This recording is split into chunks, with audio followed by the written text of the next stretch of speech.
Boa tarde a todos. Prazer recebê-los nessa sessão.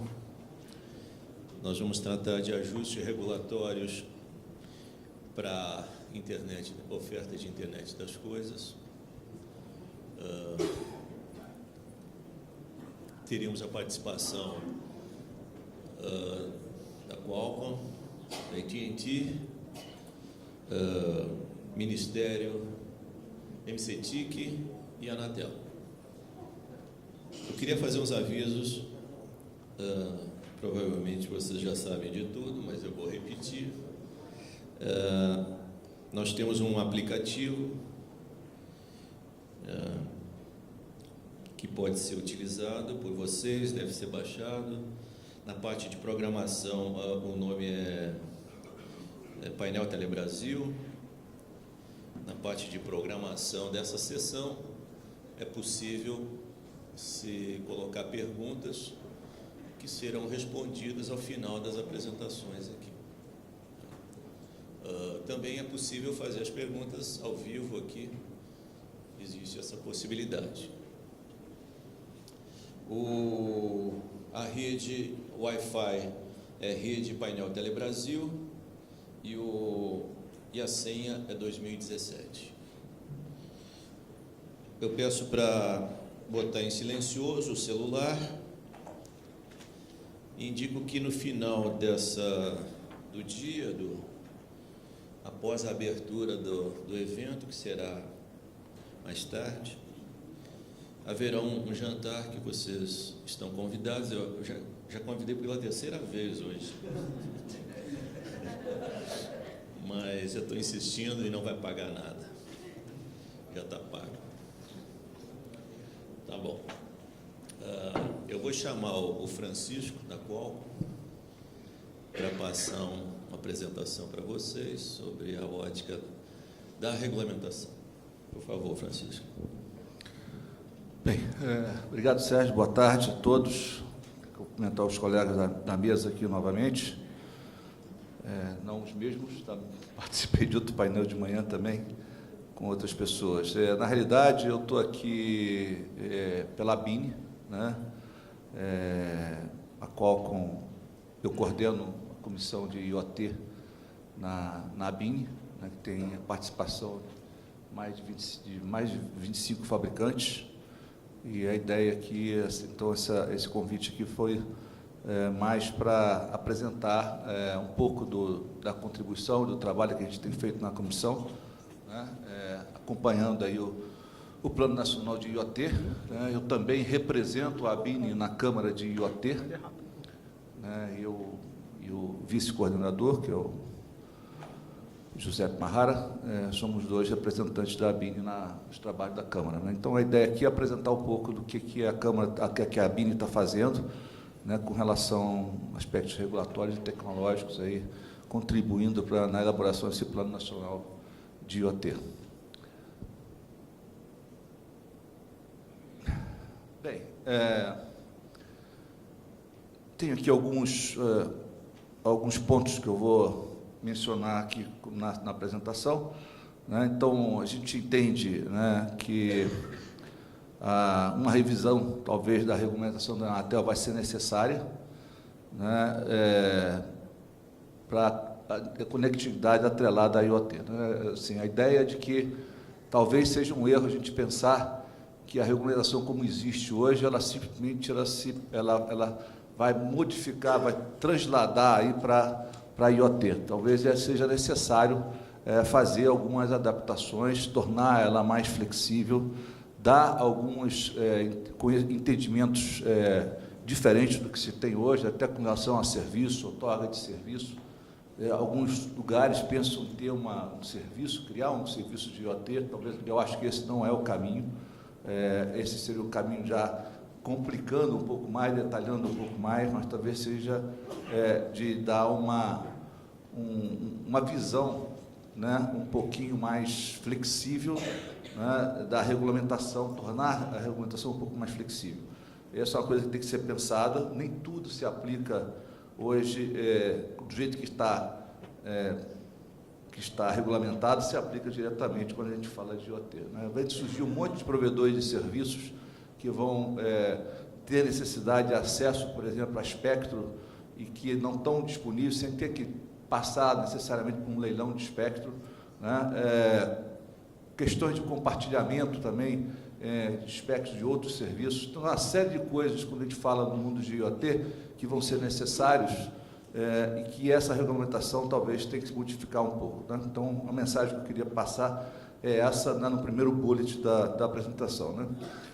Talvez criar novas tecnologias, novas categorias de dispositivos, além das terminais M2M, né? Então, hoje já tem aí o que a gente define como M2M, mas tem uma série de outras aplicações aí em função das verticais e que talvez tenham que ser definidas. E essas definições podem implicar até em tipos de, ou diferentes taxas, né? Quando você pensa em taxas de Fistel, por exemplo, ou descontos diferenciados, até dependendo da vertical que está se falando, né?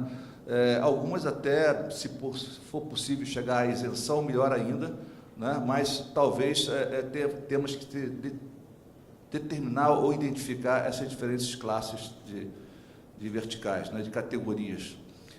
Incluir requisitos de tecnologia inteligente em projetos de infraestrutura pública. A Lei 866, por exemplo, isso é uma coisa que eu acho que já está sendo feito, alguma modificação na 866 para incentivar o desenvolvimento das IoTs, né? O que a gente imagina? Hoje, se você pensar na lei de licitação pública aí, o aspecto custo-preço é o que importa mais, né? Então, talvez tenha que se dar uma diferente valor, ter mais um pouco técnica e preço, quer dizer, ou seja, licitações que você apresente técnicas, tecnologias mais avançadas dentro de um conceito de IoT, esses projetos possam ter um final, né, um ganho em relação a outros projetos que, às vezes, com custo mais elevado, com custo mais baixo, mas que não tenha tanta tecnologia assim. Então, acho que alguma coisa está sendo feita no Congresso Nacional e para a modificação da Lei 866 nesse sentido. Eu acho que isso aí é muito importante. A questão de patentes de NPI, né? Muito desenvolvimento está sendo esperado, muitas novas startups sendo criadas que vão investir no desenvolvimento de novas tecnologias, e nós temos um problema seríssimo nesse país de reconhecimento de patentes, né? O NPI está tentando resolver essa questão, mas tem um backlog de 15 anos. Hoje, uma patente na área de telecom demora 15 anos para ser reconhecida, para ser analisada e reconhecida. A média de todas as outras áreas, a farmacêutica, é de 10 anos, mas a TI é a pior delas, são 15 anos, né? Então, tem uma consulta pública em andamento em que ele pretende resolver, né? Não sei se da melhor maneira, mas seria quase como dar a patente para todos os pedidos que tem e tirar esse backlog, mas sem uma análise muito profunda, que me preocupa um pouco. Então, não sei se é a maneira correta, mas precisa ser feita. Na área de certificação de produtos também, a gente entende, a BNB entende que alguma mudança na regulamentação vai ser necessária para tentar agilizar esses projetos, essa certificação, esse processo de certificação da resolução 242, por exemplo, né? Se você pensar que a gente está falando aí em 2025, no mundo, né, de 25 bilhões de dispositivos conectados, né? Não é no Brasil, mas o Brasil também terá um número relevante, né, de sensores que vão entrar no mercado, de novas tecnologias, novos desenvolvimentos que vão ser feitos pelas empresas. A gente demorar, às vezes, um tempo muito grande para certificar esse produto, ter a homologação do produto. Talvez quando vai homologar, o sensor já modificou, já é outro. Então, tem que ter uma maneira de tentar agilizar. É um processo bastante bom da Anatel, mas é preciso tentar fazer alguma coisa. Uma das sugestões que a ABN deu é, finalmente, implementar os acordos de reconhecimento mútuos, né, que são alguma coisa que já está em discussão dentro da Anatel há muito tempo, mas que até hoje não foi implementado. Talvez não deva implementar de uma forma ampla, mas que seja implementado pelo menos num viés, uma via de duas mãos, né, que possa ter, para alguns produtos, pelo menos, tenha esse tipo de possibilidade. Inovação, né, acesso às normas, né, a ABNT Me lembro que há muitos anos atrás, a BNT trabalhava muito junto com a Telebrás, na época, fazendo as normas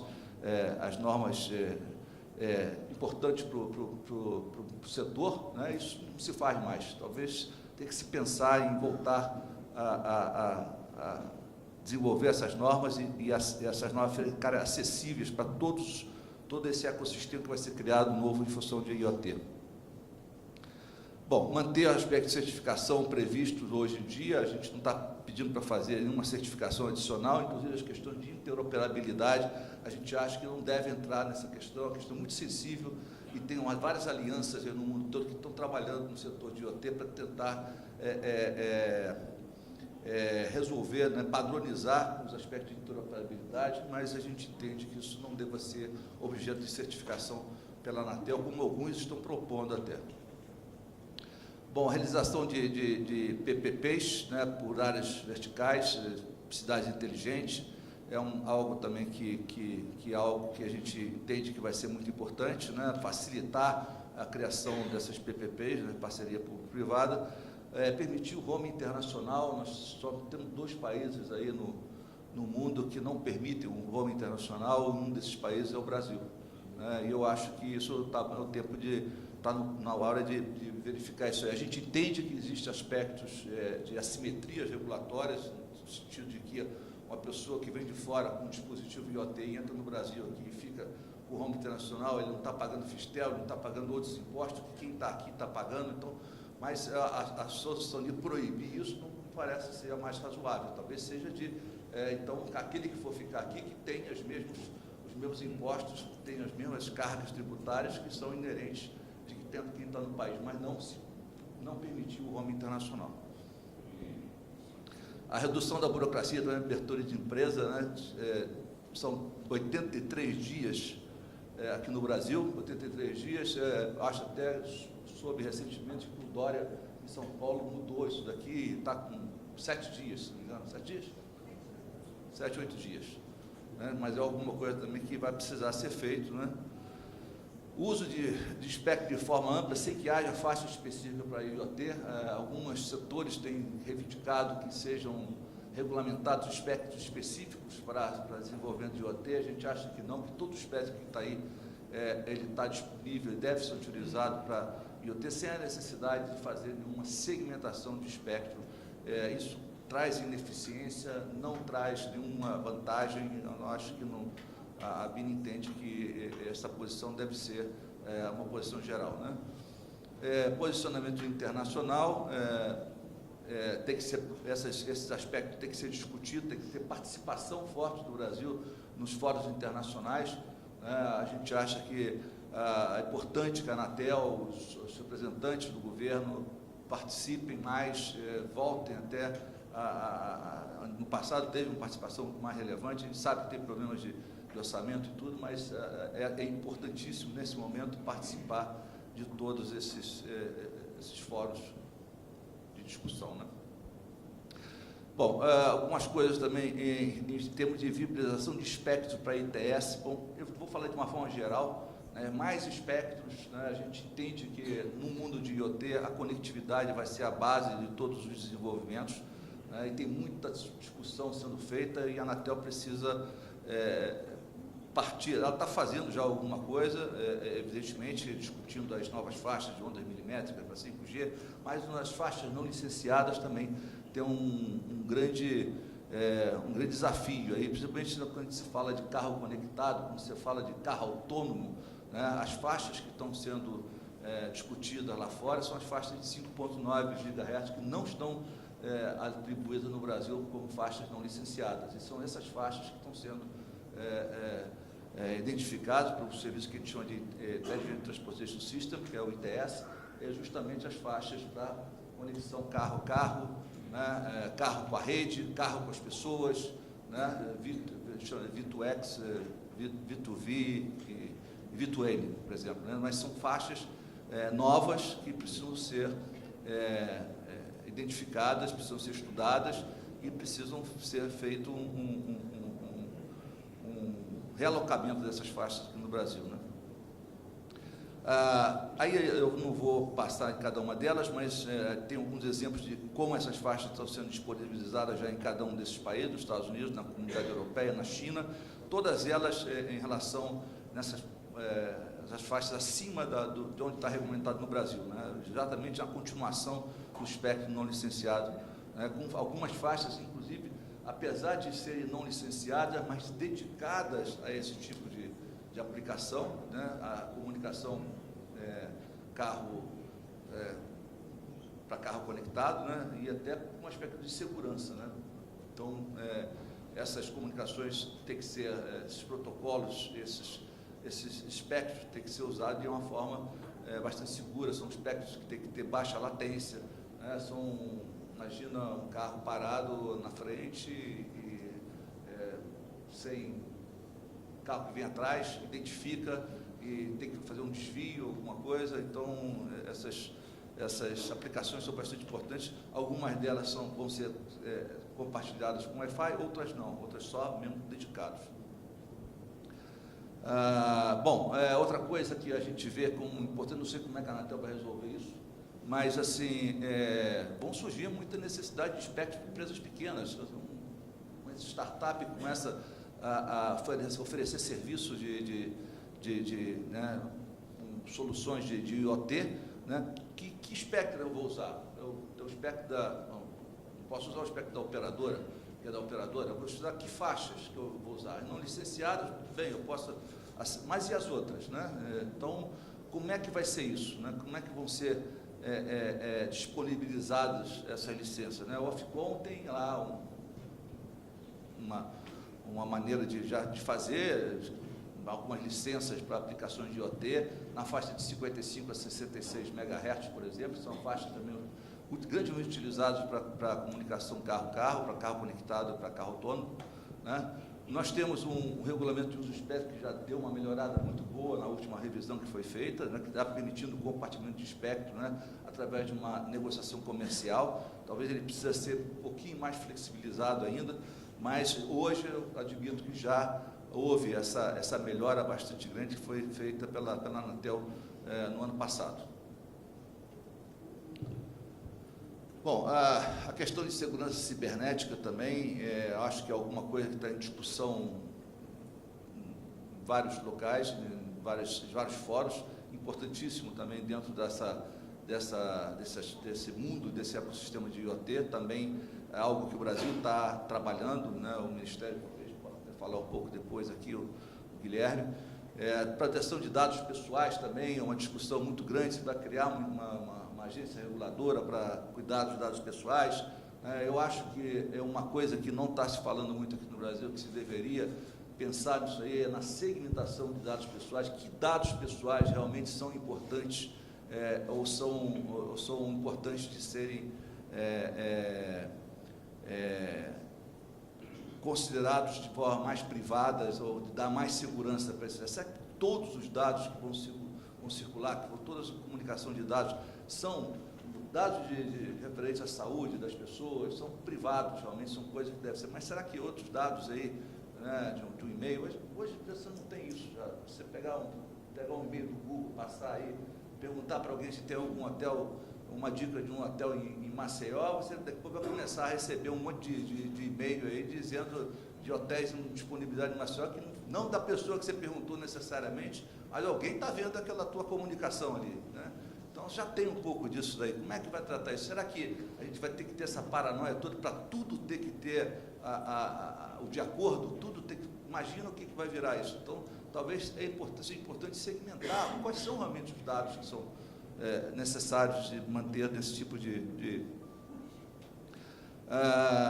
fortalecimento do elemento tecnológico dos organismos de padronização através de participação de fóruns internacionais, apoio ao aumento de infraestrutura operadora celular visando a implantação de rede multisserviços, né? Isso é algo bastante importante, porque eu acho que já acabou, né? Uma coisa que eu queria comentar também aqui é que não vejo o IoT sendo desenvolvido sem que haja uma participação, um impulso do governo.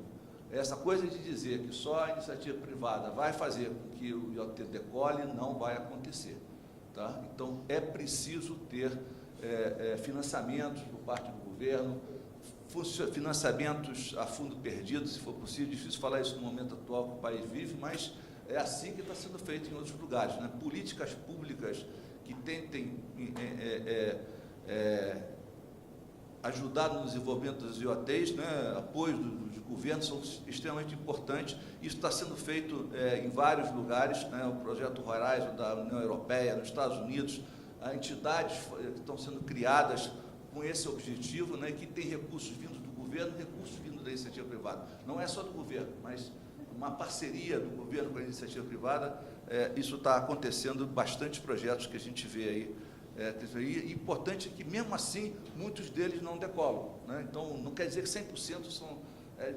precisa ser racional, entender que nem sempre isso vai trazer... vão ser projetos de sucesso, nem todos vão ser projetos de sucesso. Capacitação... Bom, recursos para programas de capacitação tecnológica, né? Então, tem vários... adaptações que têm que ser feitas no nível de universidades, nível técnico, graduação e tudo que vão ajudar também nesse trabalho. Linhas de crédito para aquisição de materiais, identificação de key players no mundo acadêmico, desenvolver cargos de sucesso, Programa Nacional de Empreendedores, Seminário Startup Brasil, definição de área estratégica, plataforma de comunidade para intercâmbio de experiências com a indústria e universidades. Foi feito isso muito na indústria 4.0 na Alemanha.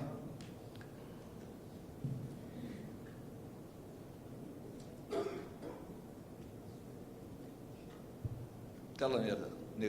Deu. Hein? É o último slide. Então,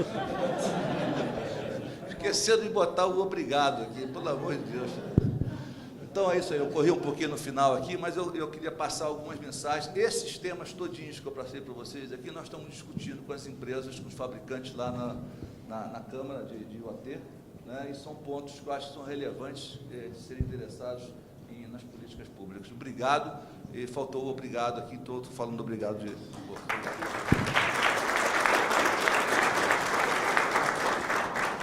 Obrigado, Francisco. Eu pensei que tinha poucos ajustes regulatórios. Bom, eu vou chamar o Fabiano Del Soldato. Ele é vice-presidente de vendas para a América Latina da NTT. Por favor, Fabiano.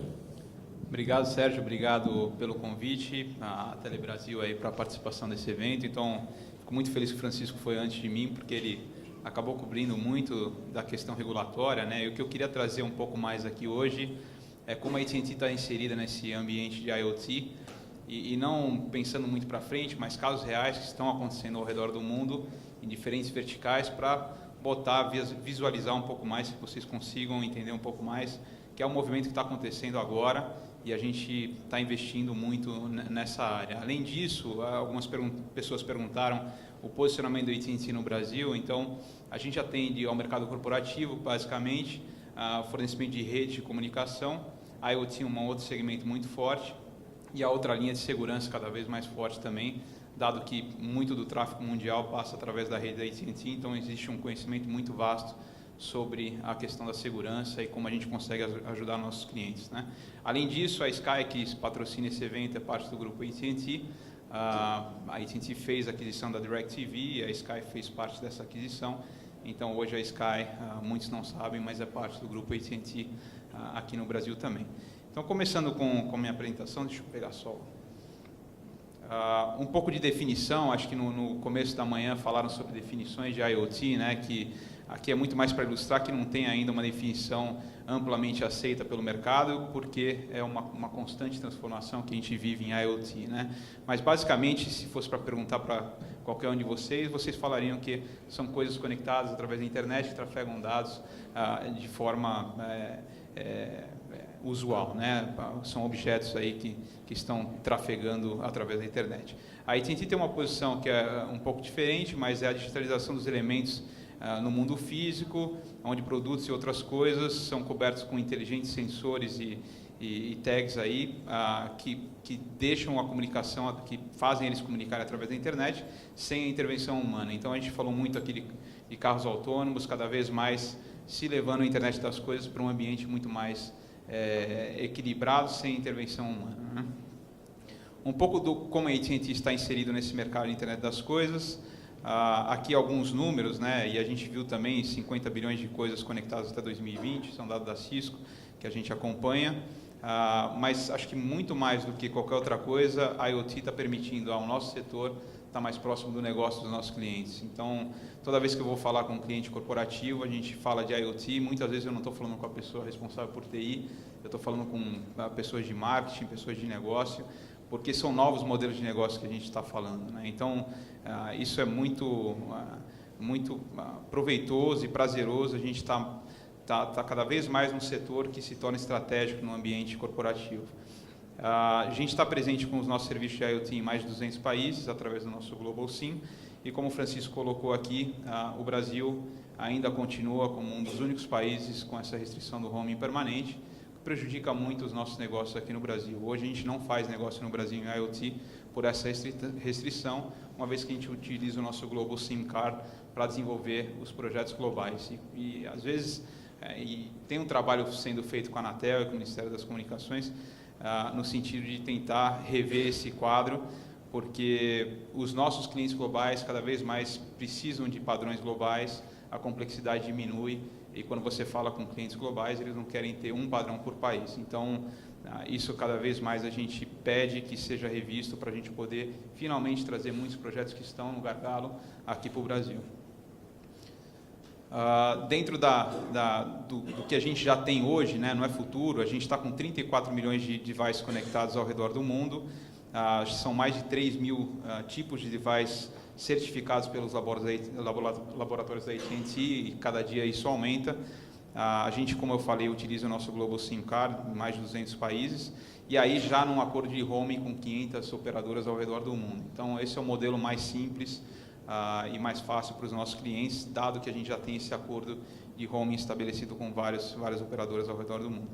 E aí, só como referência, o posicionamento no quadrante mágico do Gartner, a AT&T é visto como um líder nesse segmento. Aqui mais algumas informações, que a IoT já é grande e vai crescer muito mais, e a gente vê ali algumas verticais importantes. Então, dado que automotivo, utility e segurança vão representar 46% das conexões de IoT até 2025, e são segmentos que a AT&T atua muito forte. Na parte de liderança da AT&T, a gente já suporta 3.500 clientes corporativos ao redor do mundo, por mais de 20 indústrias e mais de 100 países. Então, isso já existe hoje, já está funcionando, e os clientes cada vez mais estão solicitando mais soluções. Alguns números ali, são 2 milhões de Global SIM Cards espalhados pelo mundo, um pouco do que foi falado também no fórum de satélite. Os meios de comunicação não mais só é o Global SIM, mas a gente utiliza parceria com vários provedores de conexão via satélite. Então, para o cliente final, isso é meio transparente, até existe um mecanismo inteligente, dependendo de onde aquele asset esteja ou aquele device esteja, automaticamente ele reconhece satélite como o melhor caminho, ou através do tráfego celular, né? E ali um pouco dos números do que a gente tem hoje. Falou-se muito aqui dos carros conectados, são 14,6 milhões de carros conectados pela AT&T hoje, e eu tenho um slide específico sobre isso. E Smart Cities, que é um outro fórum, né? Até eu tive lá em São Paulo conversando um pouco sobre essa questão de inovação que a Prefeitura de São Paulo quer promover, para dividir mais conhecimento, sabendo que a gente não pode entrar com muitas soluções aqui ainda por algumas restrições, mas compartilhar algumas coisas que estão acontecendo nos Estados Unidos, e Dublin passa a ser a primeira cidade fora dos Estados Unidos, onde a AT&T está participando também do processo de Smart Cities. No âmbito de Connected Car, 25 das maiores marcas do mundo já estão com acordos com a AT&T.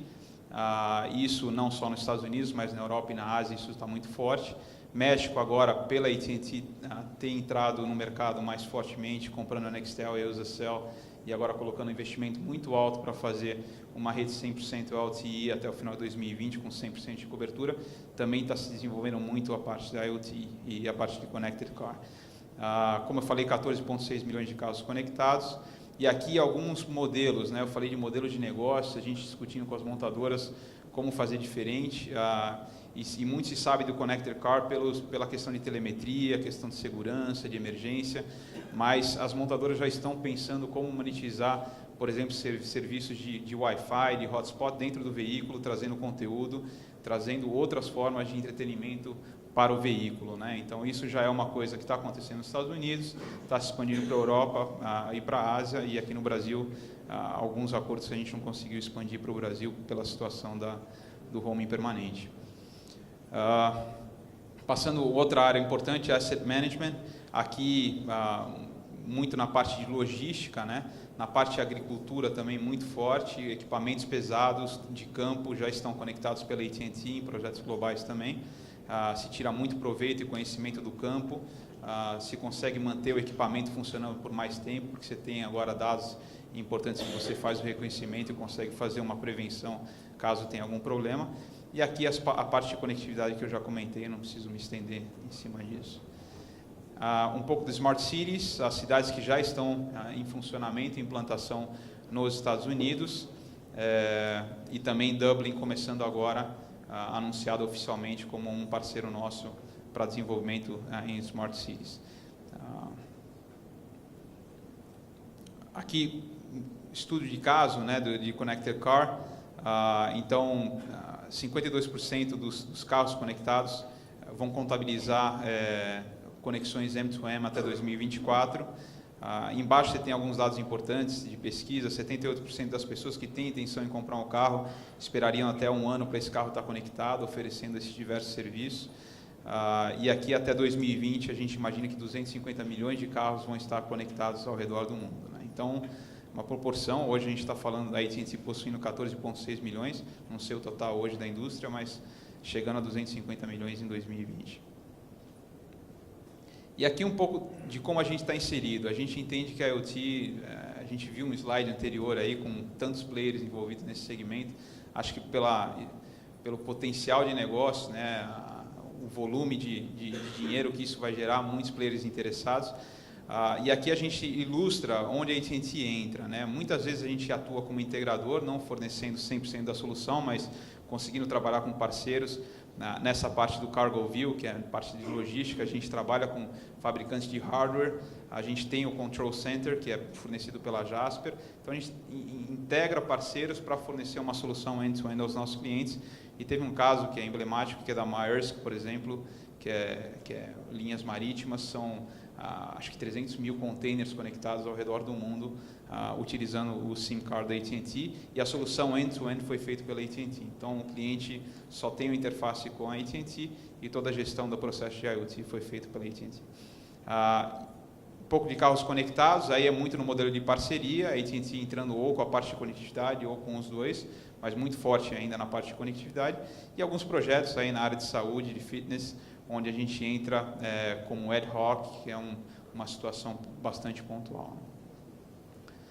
O Control Center, e aí um pouco do que eu falei, dos clientes pedindo um certo, dado a complexidade desse ambiente, como é que eles conseguem gerenciar e fazer o deployment de soluções IoT de uma forma dinâmica, rápida, dentro de um portal que ele consegue ativar e desativar SIM cards de uma forma bastante inteligente e dinâmica, né? Então, isso já está criado ao redor do mundo, os nossos clientes têm acesso a isso e tem uma visibilidade e um controle muito forte daquilo que está acontecendo.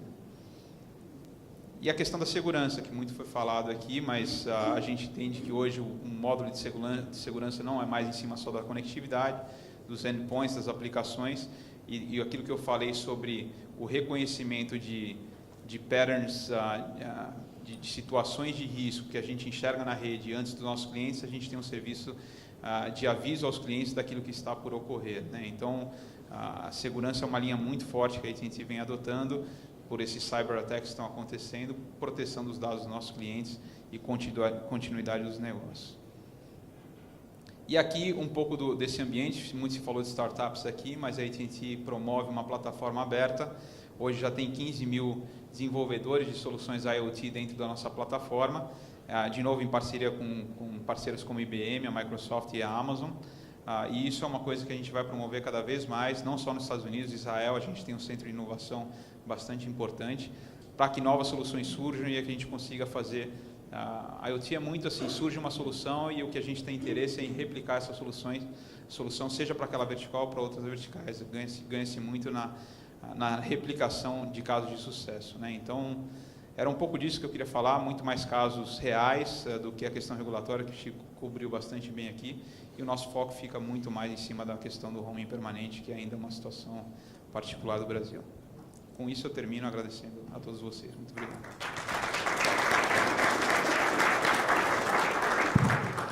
Obrigado, Fabiano.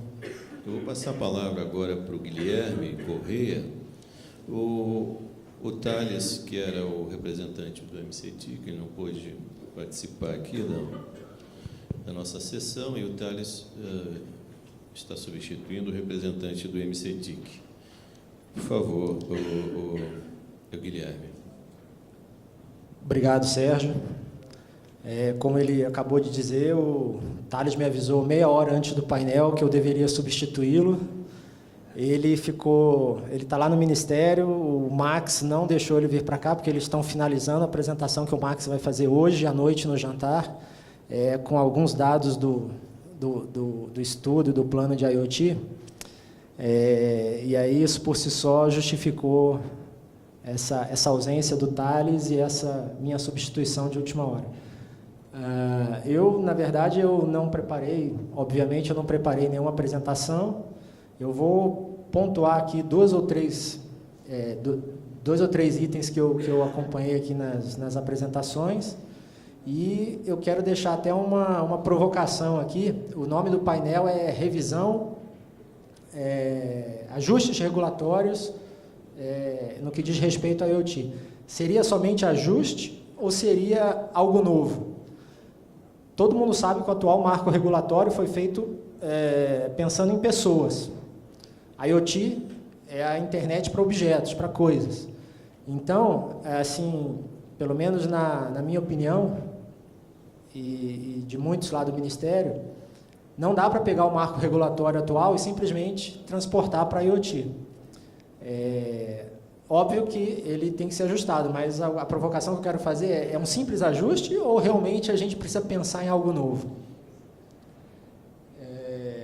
Eu acho que, assim, não por coincidência o Nilo ficou por último, porque a maioria das questões aqui serão endereçadas para ele. Eu acho que ele é a melhor pessoa para responder as perguntas.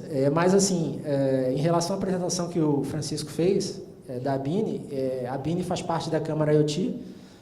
Eu estou lá, junto com o Thales, na coordenação da Câmara IoT desde 2014, então a gente participa de reuniões, tem participado de reuniões nos últimos 3 anos, e aí o que o Chico colocou aqui, como os pontos da ABINE, estão muito alinhados com o que o Ministério pensa. Eu achei interessante mencionar o fato das PPPs para Smart Cities. Eu recentemente terminei um curso aí sobre parceria público-privada, e no caso de Smart Cities, a iluminação pública é o caminho de entrada para a IoT transformar uma cidade comum numa cidade inteligente. Então, isso é algo que a gente está considerando bastante, esse caminho da iluminação pública.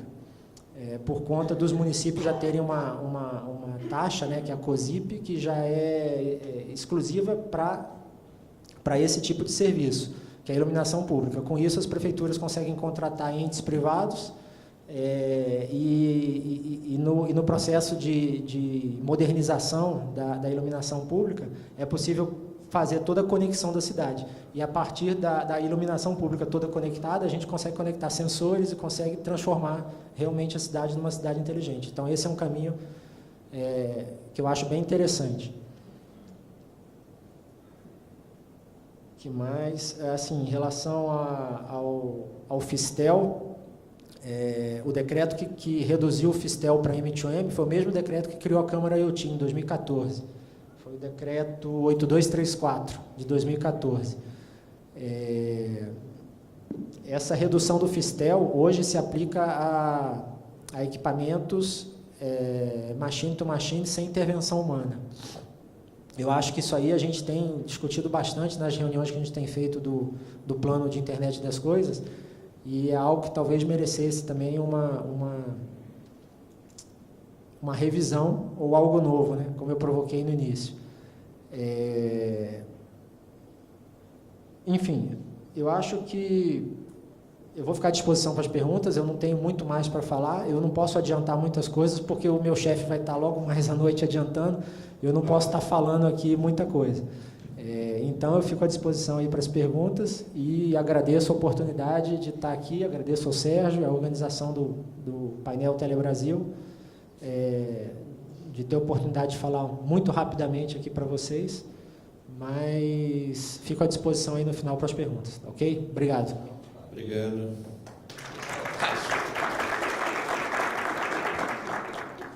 Bom, agora o Nilo vai responder tudo que vocês querem saber.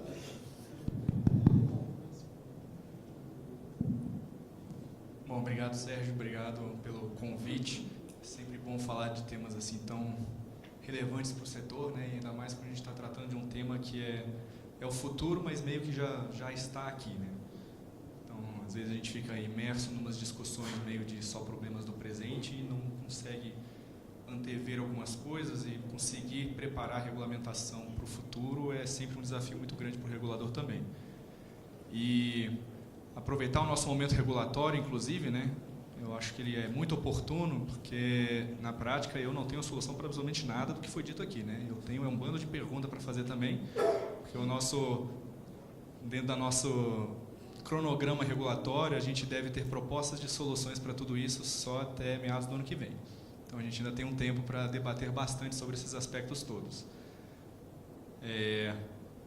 Mas eu vou tentar abordar boa parte das coisas aqui. Eu acho que boa parte dos itens que cabe à Anatel tratar, que estava na apresentação do Francisco, eu acho que estão aqui também. As questões que a AT&T colocou também sobre os aspectos regulatórios que envolvem a Anatel também estão aqui, então acho que a gente deve acabar abordando todos os aspectos, provavelmente sem nenhuma solução hoje, mas pelo menos o debate está posto, né? Primeiro slide como que está o nosso perfil de M2M atual no Brasil. Temos em torno de 12 milhões.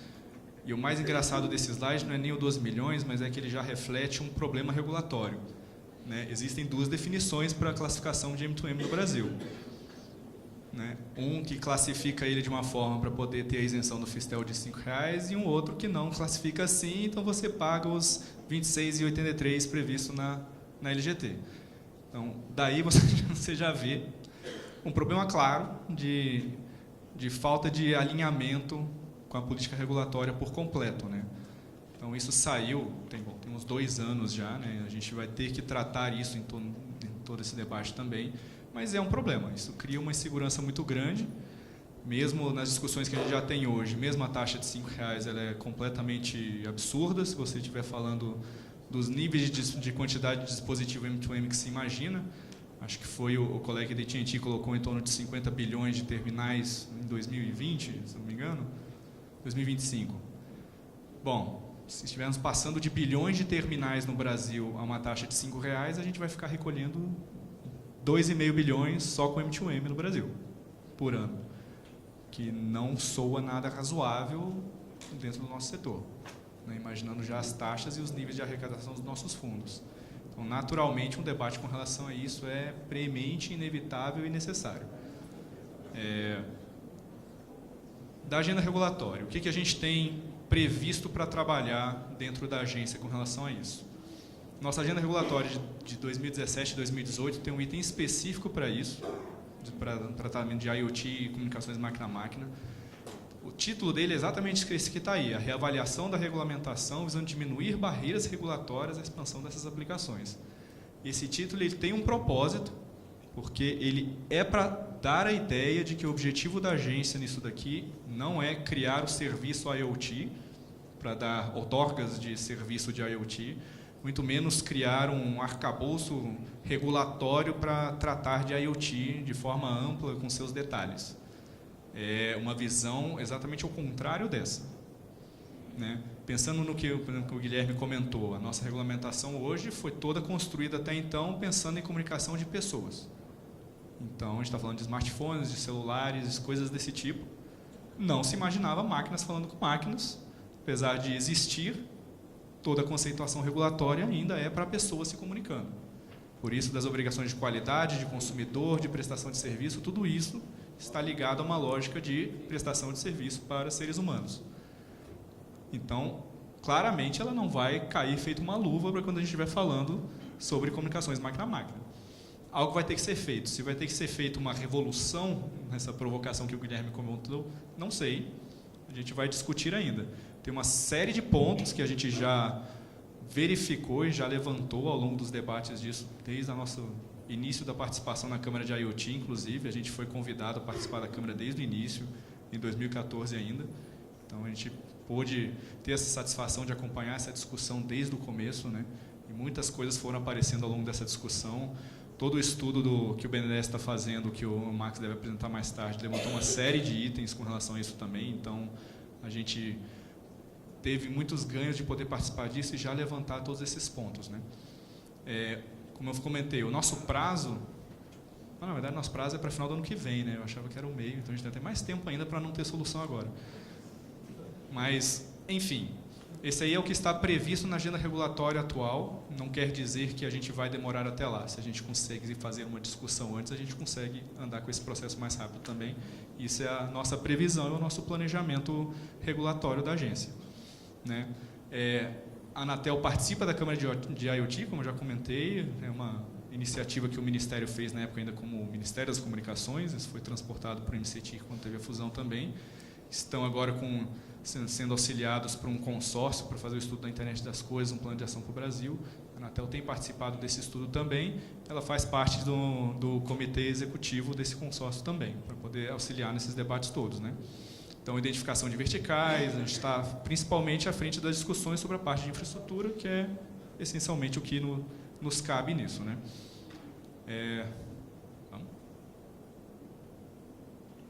Foi.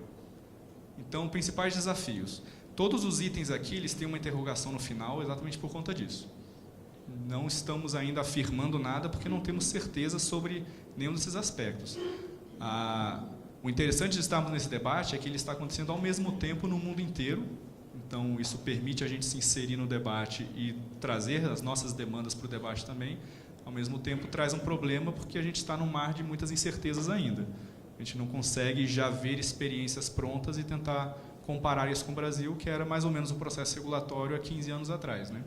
Nossa defasagem para o que era feito no mundo tinha 2, 3 anos, então a gente conseguia ter uma certa experiência, um certo benchmarking primeiro para poder fazer o nosso debate interno. Isso não é verdade agora na IoT, a gente está junto com todo mundo nesse debate. Primeiro ponto que vem sempre a discussão, o Chico comentou disso também, necessidade de outorga para prestação de serviços baseados em IoT. Precisaria de uma outorga para isso? Tudo é simplesmente um SVA? Como é que você vai fazer essas divisões? Se precisaria de outorgas, quais são? São os serviços tradicionais que a gente já conhece, algum outro serviço?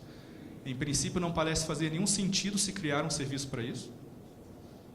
Parece muito estranho, né? Ainda mais isso parece ir na contramão de toda a conceituação regulatória de prestação de serviços que a agência tem buscado adotar, de simplificação da prestação de serviços e das suas classificações.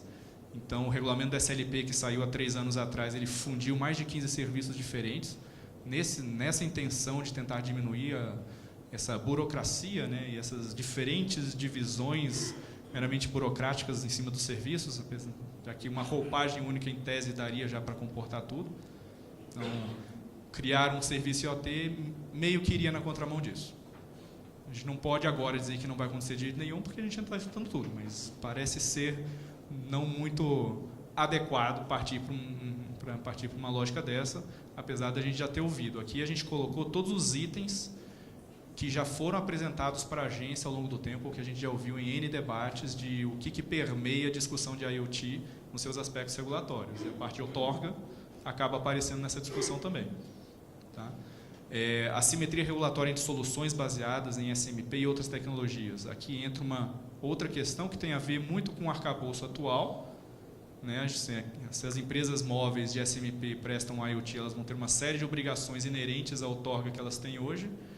Quem vai prestar IoT especificamente em licenças de SLP ou de SCM ou alguma outra coisa, uma carga regulatória diferente, provavelmente menor do que o que seria a carga regulatória da SMP, você estaria de largada criando assimetrias entre players que estão fazendo a mesma coisa.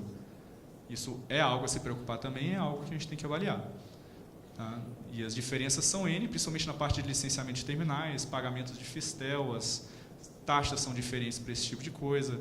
As outras tecnologias que permeiam a discussão de IoT, né? A gente fala muito do 5G como sendo o que vai suportar o IoT, mas a gente tem uma série de outras tecnologias em desenvolvimento também, que também suportam o IoT do mesmo jeito. Também fazem comunicação máquina a máquina, né? E não estão no padrão 3GPP tradicional que a gente conhece. Né? Tanto o LoPaR1, o Sigfox, a LoRa, inclusive o Wi-Fi, que está para ser utilizado para esse tipo de aplicação também, é só uma questão de discussão de arquitetura. Não estão na linha do 5G, não estão na linha tradicional das prestadoras de SMP tradicionais. E como é que a gente, então, faz a combinação de tudo isso? Cria um ambiente que se possibilite que todos esses possam florescer. Né? Não que a gente queira que todos floresçam, a gente quer que aqueles que são bons floresçam. Né? A função do regulador é criar o ambiente e aqueles que, de fato, são interessantes e que trazem valor para a sociedade, esses vão crescer.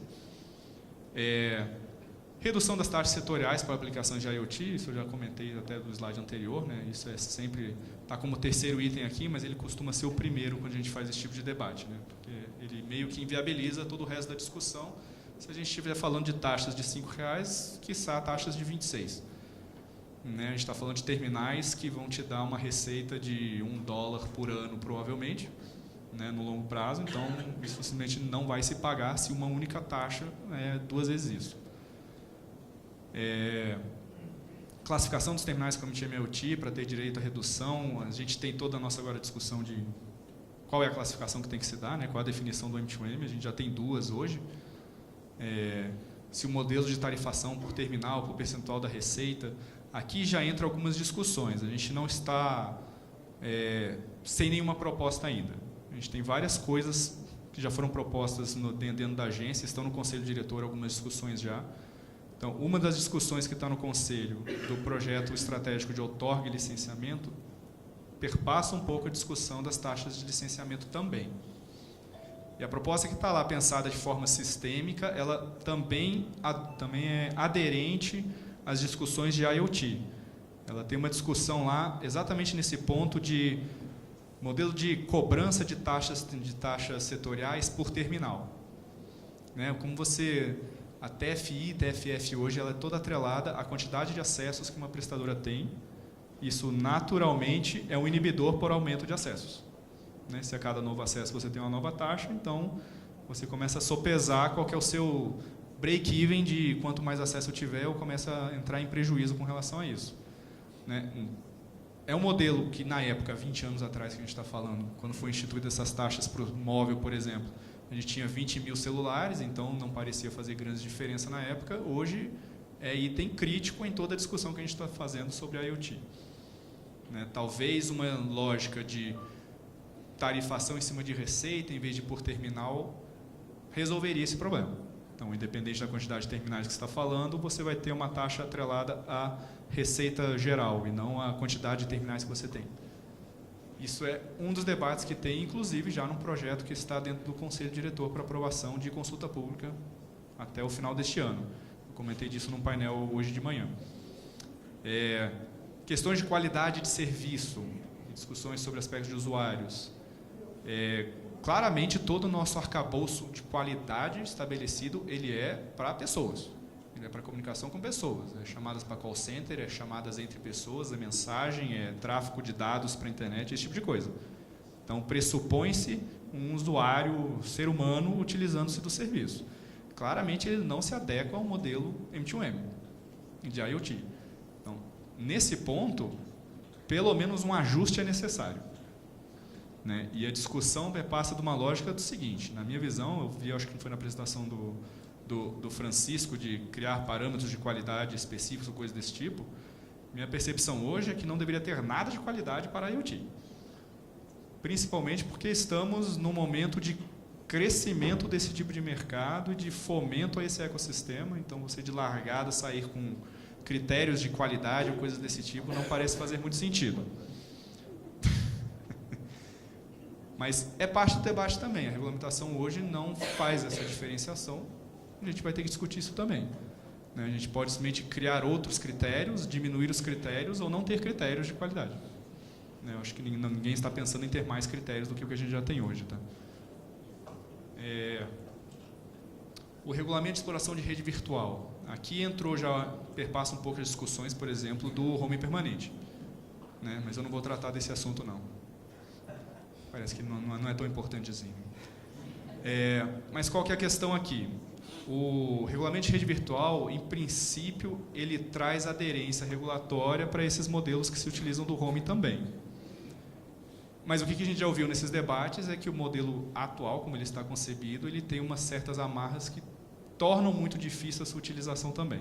Então, apesar dele prever ou ser a solução regulatória para isso, ele ainda traz alguns problemas. Talvez seja questão de rever isso também. O regulamento de rede virtual ele é de 2010. Estamos já em 2017, temos 7 anos de aprendizado com esse regulamento já.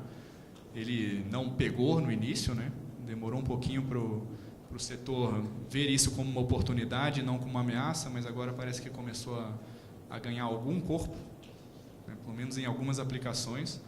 E aí, à medida que ele vai ganhando corpo, a gente vai percebendo os problemas também. E quando as inovações vão aparecendo, a gente vai vendo como que as coisas não se adequam ao que se esperava. Então, a gente já tem muito mais discussões agora sobre mais flexibilidade para o modelo credenciado que está previsto lá, por exemplo, que na época que foi feito ele já era altamente flexível. Ao mesmo tempo, ele tinha algumas amarras. A preocupação principal na época era não criar um modelo que liberasse direitos de usuário, por exemplo, que sempre existiria um responsável por todas aquelas listas de direitos de consumidor e as obrigações de o que virou o RGC em seguida, mas que estavam previstos na regulamentação antes. Mas talvez hoje a gente consiga fazer uma evolução maior com relação a isso e tentar flexibilizar mais ainda esse modelo. Tirar as obrigações do modelo autorizado. Tem uma discussão de teria que ter um modelo específico para IoT? Talvez, não sei.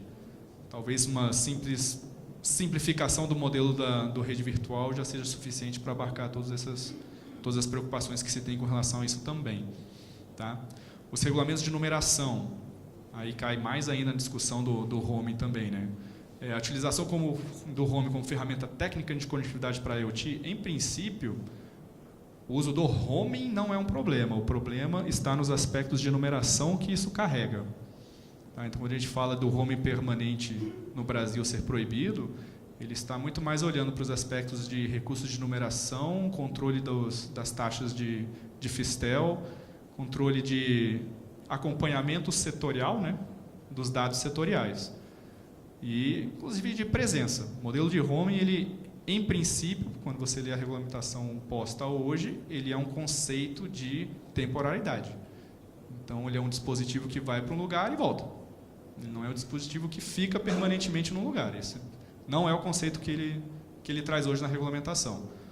É possível discutir isso? Com certeza. Quando a gente está num debate regulatório, em que o projeto é efetivamente discutir a regulamentação em si, então a gente está com todas as cartas na mesa de novo e a gente pode rebater todas essas questões. E aí vamos ver os prós e contras de todo esse debate. O que a gente não consegue fazer como regulador é reinterpretar o que está posto. Tá? Então, acho que ajuda um pouco nesse debate do roaming permanente também. A gente hoje não consegue liberá-lo, digamos assim. O que a gente consegue fazer é botar na discussão regulatória que a gente vai fazer. Tá? Ainda mais porque essa discussão de numeração ela era mais complicada, pelo menos na minha visão, é mais complicada essa discussão do roaming internacional, numa época em que o SIM card ele era chumbado nas caixinhas, as caixinhas eram blindadas e não tinha muito o que fazer e não tinha como mexer na numeração dentro dele. Hoje a gente tem já técnicas de, inclusive, reconfigurar SIM cards blindados dentro de dispositivos, tem outras coisas que foram aparecendo ao longo desses anos, A Anatel fez essa manifestação sobre o roaming permanente em 2011, então acho que já evoluiu bastante algumas técnicas de lá para cá que cabe a gente colocar na mesa e refazer esse tipo de discussão. revisão de definição de prestadores de pequeno porte, a barreira dos 50 mil, né, pode impactar esse crescimento dos modelos de negócio baseados em IoT, já que a gente está imaginando crescimentos vertiginosos de IoT, uma prestadora menor focada nisso vai bater nesse número em poucos meses, provavelmente, dependendo do tipo de operação que ela for fazer. Né, e aí, a passagem do pequeno porte para o grande porte é complicada em termos regulatórios. Isso está sendo tratado também dentro do projeto do PGMC.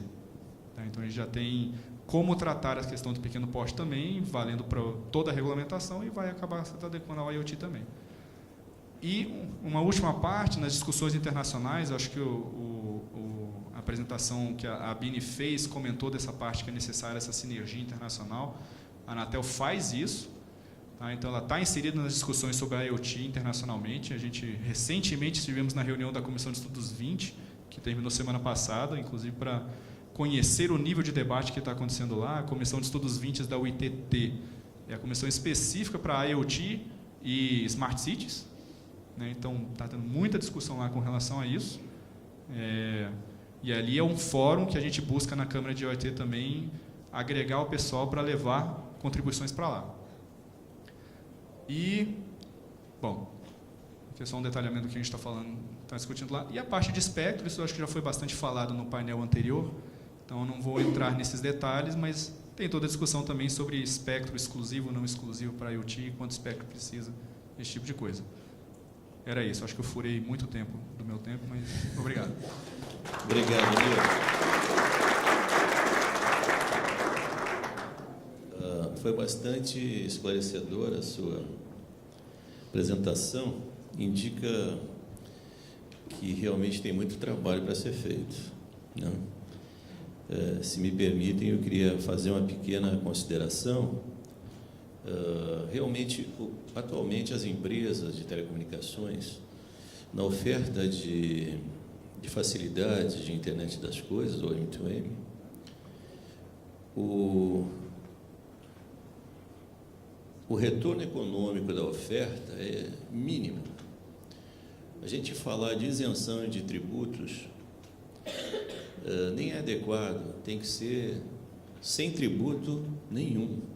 Não é isenção parcial, como atualmente o decreto indica, né, que paga R$5. Na verdade, é zero, tem que ser zero, senão não rola, né? Então, isso é um ponto, eu estou colocando isso porque realmente é muito relevante essa questão para o desenvolvimento do ecossistema no Brasil, né? Essa questão atrelado às autorizações, né, eu acho que são importantes porque podem ajustar muitas das questões e desafios que foram colocados efetivamente, né? E essa disponibilidade do SIM-CAR embarcado pode ser, sim, uma alternativa para se conviver com a dificuldade do roaming permanente, né? É algo que pode ser muito bem explorado, na nossa opinião, tá?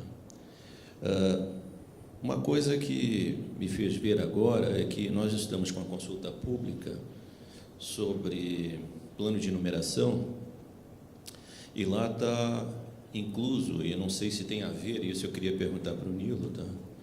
Se tem a ver com essa questão de internet das coisas, porque lá está sendo colocado numeração para elemento de rede e também para serviço de valor adicionado, tá? Então, não sei se isso tem a ver, Nilo, em relação a isso. Essa seria a minha primeira pergunta, depois eu abro para perguntas adicionais. Bom, deixa eu só fazer um comentário. A consulta, o projeto de numeração da agência, ele tem 3 fases distintas. A primeira fase que já se concluiu era a parte de numeração para elementos de rede, sinalização, esse tipo de coisa. Foi uma resolução que foi publicada, acho que ano passado, se eu não me engano. É desse ano, é do começo do ano. Então, essa fase ela foi concluída. As outras 2 fases é o seguinte: a segunda fase trata do arcabouço de gestão de recursos de numeração. Então, não trata especificamente de qual que é o recurso em si, só diz como você gere ele, como é que se faz essa gestão, como que a Anatel faz, como é que são os players. tem uma proposta que está em consulta agora, que é buscar levar a gestão dos sistemas que fazem tudo isso para uma entidade externa, né, muito no modelo da portabilidade, né, cabendo à Anatel apenas a gestão de fato, né, o oversight em cima disso, mas o operacional todo, isso poder ser passado para uma entidade externa, isso dá mais dinamicidade, né, isso torna o processo de utilização da numeração mais ágil e a gente conseguiria, em tese, criar mecanismos até mais rápidos de alocação de numeração do que é o que a gente tem atualmente, né. Hoje, a Anatel aloca um bloco de numeração de 10 mil, né, para uma prestadora, a prestadora faz essa alocação para um terminal ou para um usuário, o que quer que seja. Ao término daquele contrato, aquele número retorna para a Anatel e só pode ser reutilizado depois de 180 dias. Ele tem uma série de amarras nesse processo que torna o uso, de certa forma, ineficiente no fim das contas. A gente está precisando de mais dinamicidade do mercado para isso acontecer. Então, essa segunda fase do projeto trata da gestão. A terceira fase, ela trata de recursos de numeração para os diferentes serviços. Então, essa já, começou agora, nesse segundo semestre, né, com a formação de equipe e tudo, a gente tem previsão de concluir esse trabalho no ano que vem, de ter uma proposta do que fazer com tudo isso para o ano que vem. E é ali que entra a discussão de numeração para SCM, que é o que aparece bastante nas discussões setoriais nos últimos 15 anos, né? Numerações do móvel, que tipo de numeração se utilizar para as diferentes aplicações, se tem que ter numeração para as diferentes aplicações, quais são. O IP resolve tudo, a gente precisa de identificadores específicos para os tipos de aplicação. Então, esse tipo de debate não é dessa consulta atual, ela é da próxima etapa dos regulamentos de numeração. Ok.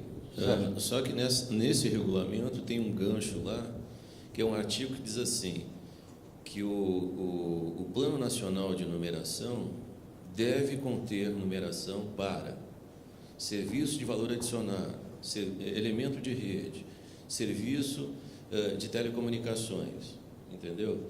Então, acho que talvez a gente faça uma contribuição numa linha de poderá, não deverá, entendeu? Mesmo porque não está claro para a gente o que é isso, tá? É isso que você está dizendo que vai discutir o ano que vem, tá? Então, é só esse ponto aí que é uma sutileza que a gente acha que precisa ser avaliada. Tem... Por favor, Francisco. Só antes de você passar aí para esclarecer aqui um ponto que o Nilo levantou, em nenhum momento eu disse que nós deveríamos criar objetivos de qualidade diferenciados. São categorizações que a gente estava falando dentro de IoT, M2M, para fins de desoneração. Por exemplo, já que o Plano Nacional de IoT identificou 3 verticais aí como prioritárias, saúde, cidades inteligentes e rural, talvez essa categoria seja totalmente desonerada de impostos, entendeu? Então, e aí outras categorias poderia ter um regime diferenciado. Evidentemente que se a gente puder desonerar tudo, botar tudo para zero, melhor ainda, melhor dos mundos. Mas se não puder, talvez você tenha que dar em função, até para ser coerente com o plano. Se essas são as 3 verticais importantes, ela desonera todas. As outras que não são, vão ter também, mas você paga um pouco mais de imposto e você cria as categorias, só para falar. Ok. Tem alguma pergunta? Parece que todo mundo quer ir para o jantar, né? Ok. Então tá. Obrigado à mesa pelas informações, pela presença, pela gentileza e a assistência, pela atenção. Tem gente que já está meio caidinho e tal, mas tudo bem. Muito obrigado a todos.